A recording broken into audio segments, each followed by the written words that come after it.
நம்ம பர்ஸில் காந்தி தாத்தா சிரிச்சுக்கிட்டு இருந்தால் தான் நம்ம வாழ்க்கையில் சிரிச்சுக்கிட்டே இருக்க முடியும். பணம் என்ன பண்ணுன்னு கேட்குறவங்க எல்லாருமே சம்பாதிச்சவங்க.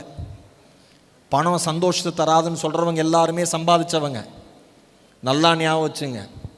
எனக்கு ரொம்ப பிடிச்ச கண்ணதாசனருடைய கவிதை, வாழ்க்கையை வார்த்தைகளில் வடித்த மாபெரும் தமிழ் கவிஞன் கவியரசு கண்ணதாசன்.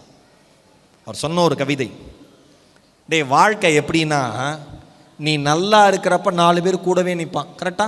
எல்லாம் நல்லா இருக்கிறப்ப கொஞ்சம் டவுன் ஆகிட்டோன்னு வச்சுங்க, பார்த்தும் பார்க்காத மாதிரி போவான். கரெக்டா? நம்பரை பிளாக் பண்ணுவான். தெரிஞ்சவன் சொல்லிக்கிறதுக்கே வெக்கப்படுவான், அசிங்கப்படுவான். ஏன்? நம்ம வாழ்க்கையினுடைய சூழல் அப்போ தடுமாற்றமாக இருக்குன்னு அர்த்தம். கண்ணதாசன் சொன்னார், வாழ்க்கையையும் துணியையும் ஒப்பிட்டு ஒரு கவிதை சொன்னார்.